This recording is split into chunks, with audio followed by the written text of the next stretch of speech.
This week is a very special program looking at the life of David Ben Gurion, the first Israeli Prime Minister. David Ben Gurion was a very interesting man. He was born in the town of Polotsk in Poland on the 16th of October 1886. He left his family against their will in 1906 as a young boy of 18 years. He came over to Palestine, as it was then named, because his generation was very much influenced by the ideology of socialism. He was a generation which believed in the establishment of a Jewish state, where the backbone of this state would be the working man, the Jewish farmer. They were the ones to establish the very first collective settlement in Palestine known as kibbutz. David Ben Gurion had been involved in everything that has been established in the nation of Israel. He was among the founders of the very first Jewish defense force in Palestine in 1909 called the Asomia. Then in 1921 he was the one to establish the Haganah, which was one of the major military organizations. He was the one to establish the labor federations, and he became Israel's very first prime minister in 1949. In 1948, Ben Gurion announced the establishment of the State of Israel. His dream was fulfilled. Then he resigned for good. He died in kibbutz labor camp in 1973. It was Ben Gurion who served the future of the Negev region. He didn't just talk about it, but he gave everything up. He showed by personal example. He came down with his wife to live in one of the small settlements, hoping people would follow him and settle in this area. Today, you can visit his house on the kibbutz. His will, when he died, was that the house would be exactly how he left it when he died. David Ben Gurion was a book freak. He had 5,000 books in his kibbutz home and a library of 10,000 books at his home in Tel Aviv. Each nation has its David Ben Gurions. We have Winston Churchill, we have Abraham Lincoln, and in Jewish history, David Ben Gurion will be considered the founder of Israel. He was not an easy man to get along with, though. He was very pragmatic and very opinionated. If he wanted something, it was hard to change his mind. He was as stubborn as a mule. Ben Gurion belonged to a very interesting generation that left behind them a good family, a good education, and comfortable homes for an ideology. Zionism, which means the returning of the Jews back to Zion and the renewing of his life in his nation, and for socialism, because these kids came from Europe, and this is where socialism came from. Unlike the first wave of Jews, which returned to the land, who were very orthodox practicing Jews, these that belonged to the second generation saw in religion an obstacle. They were the ones that said, "You've prayed long enough for a Jewish state, and now it's time to put those prayers into reality. Let's get out of those synagogues and go into the fields." And that was the way they looked at life. They looked in a way despise and resentment towards the old way of Jewish life. They even changed their names from the names they were given to Hebrew names, biblical names. David Ben Gurion wasn't born David Ben Gurion, he was born David Gurion. He took his name from the Bible, and many others did the same. Ben Gurion wasn't a man who believed in talking only, he was a man of action. When Ben Gurion first talked about turning the Negev into a homeland for the Jewish people, he didn't just talk about it, he showed a personal example, stood up and joined the young kibbutz, which was numbered then around 20 families. People couldn't understand why he done it, but he was being an example to many youngsters to follow. Life was very difficult then, living in wooden huts with no air conditioning. Ben Gurion chose to live in then Palestine, and it's interesting to know that he was a complete atheist, but he knew the Bible by heart. If you started a chapter from the Bible, he could finish it. As a matter of fact, he had Bible studies in his home, and in the 1960s it was even broadcast on the radio. It had professors of archaeology and Bible scholars that used to debate the biblical issues from a secular point of view. Ben Gurion once came up with a statement that he didn't believe that 2 million people left Egypt when they came out of Exodus. He said maybe 13,000 people. He said that he had no doubt that the tribes of Israel would not arrive in this country together, but tribes came earlier and some came later. He said, how can a tribe like Judah be the largest and strongest amongst the tribes, inherit the most lousiest piece of land? Because they came later, probably 50 years later. In a way, he contradicted a lot of the biblical stories, something that the orthodox partners of his government were not very happy about. It almost broke the government once. He was a very argumentative sort of person. He used to go into arguments with the world Jewry leadership, especially the American ones. He used to tell them off publicly.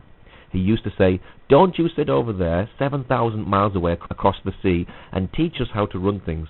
If you think you can do it better, then come over here and do it better. Let us learn from you, but while you're here, not sitting over there in New York."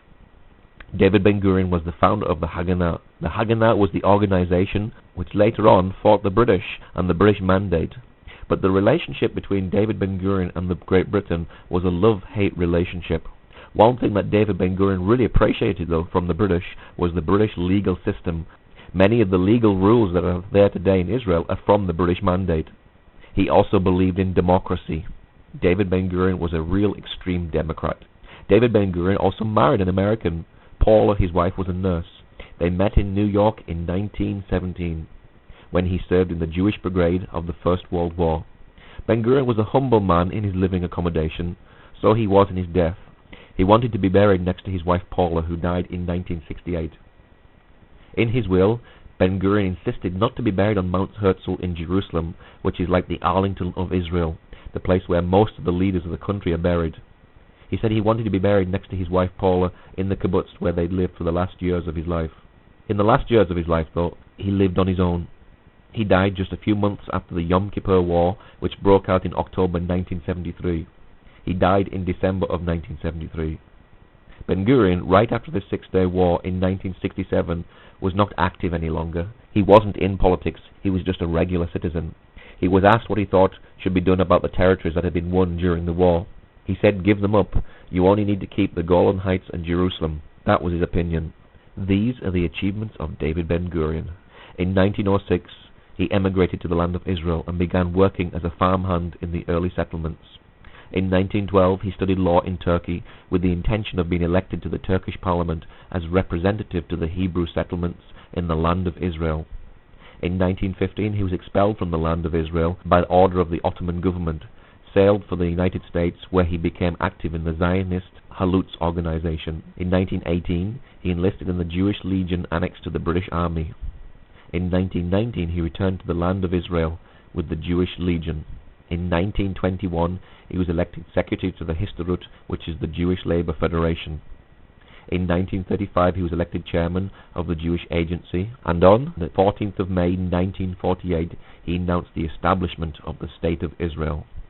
In 1949, he was elected the State of Israel's first Prime Minister and Defense Minister. In 1953, he resigned from office and became a member of the Kibbutz Seder Boker. In 1955, he was called back to office as Defense Minister and later again Prime Minister.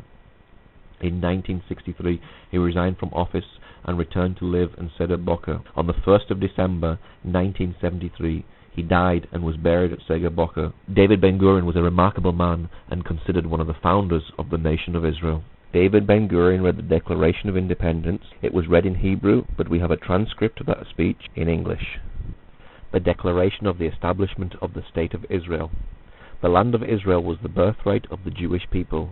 Here their spiritual, religious, and political identity was shaped. Here they first attained to the statehood, created cultural values of national and universal significance, and gave to the world the eternal book of books. After being forcibly exiled from their land, the people kept faith with it throughout the diaspora, and never ceased to pray and hope for their return to it, and for the restoration in it of their political freedom. Impelled by their history and traditional achievements, Jews strove in every successive generation to re-establish themselves in their ancient homeland.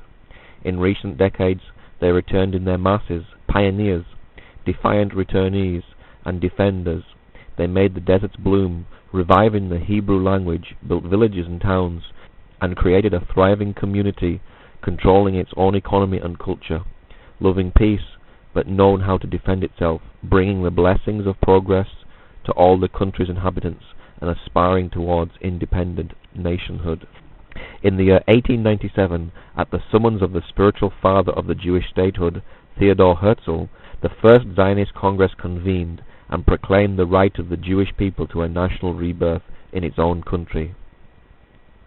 This right was recognized in the Balfour Declaration of the 2nd of November 1917 and reaffirmed in the mandate of the League of Nations, which in particular gave international sanction to the historic connection between the Jewish people and Eretz Israel, and to the right of the Jewish people to rebuild its national home.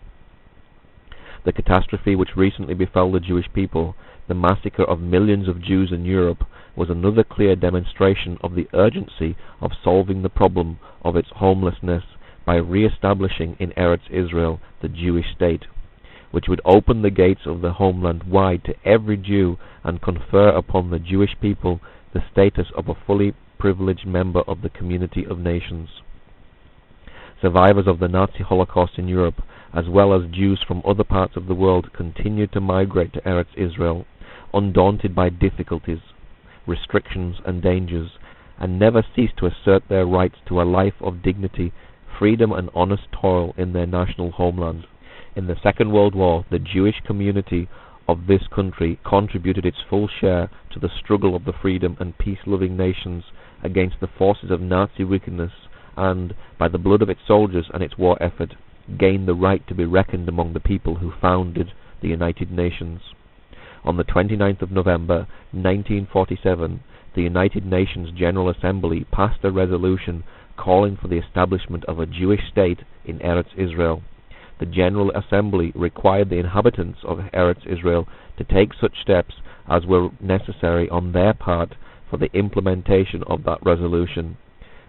This recognition by the United Nations of the right of the Jewish people to establish their state is irrevocable. This right is the natural right of the Jewish people to be masters in their own fate, like all other nations, in their own sovereign state.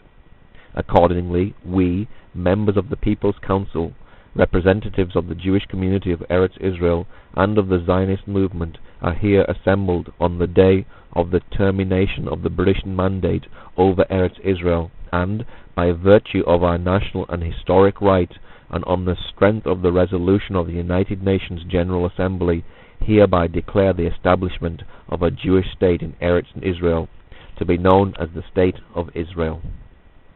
We declare that with every effort from the moment of the termination of the mandate, being tonight the eve of Shabbat, the 15th of May 1948, until the establishment of the elected, regular authorities of the state in accordance with the Constitution, which shall be adopted by the elected Constituent Assembly no later than the 1st of October 1948.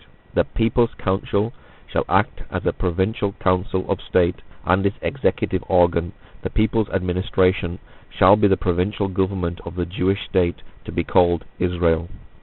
The State of Israel will be open for Jewish immigration and for the ingathering of the exiles. It will foster the development of the country for the benefit of all its inhabitants. It will be based on freedom, justice and peace, as envisioned by the prophets of Israel. It will ensure complete equality of social and political rights for all of its inhabitants, irrespective of religion, race or sex. It will guarantee freedom of religion, conscience, language, education and culture. It will safeguard the holy places of all religions, and it will be faithful to the principle of the Charter of the United Nations. The State of Israel is prepared to cooperate with its agencies and representatives of the United Nations in implementing the resolution of the General Assembly of the 29th of November 1947, and will take steps to bring about the economic union of the whole of Eretz Israel. We appeal to the United Nations to assist the Jewish people in the building up of its state and to receive the State of Israel into the community of nations. We appeal, in the very midst of the onslaught launched against us now for months, to the Arab inhabitants of the State of Israel to preserve peace and participate in the upholding of the state on the basis of full and equal citizenship and due representation in all its provisional and permanent institutions. We extend our hands to all neighbouring states and their peoples in our offer of peace and good neighbourliness, and appeal to them to establish bonds of cooperation and mutual help with the sovereign Jewish people settled in its own land. The State of Israel is prepared to do its share in a common effort for the advancement of the entire Middle East. We appeal to the Jewish people throughout the diaspora to rally around the Jews of Eretz Israel in the task of immigration and upholding, and to stand by them in the great struggle for the realization of the age-old dream, the redemption of Israel. Placing our trust in Almighty God, we affix our signatures to the proclamation of this session of the Provincial Council of the State on the soil of the homeland in the city of Tel Aviv on this Shabbat, the 14th of May, 1948.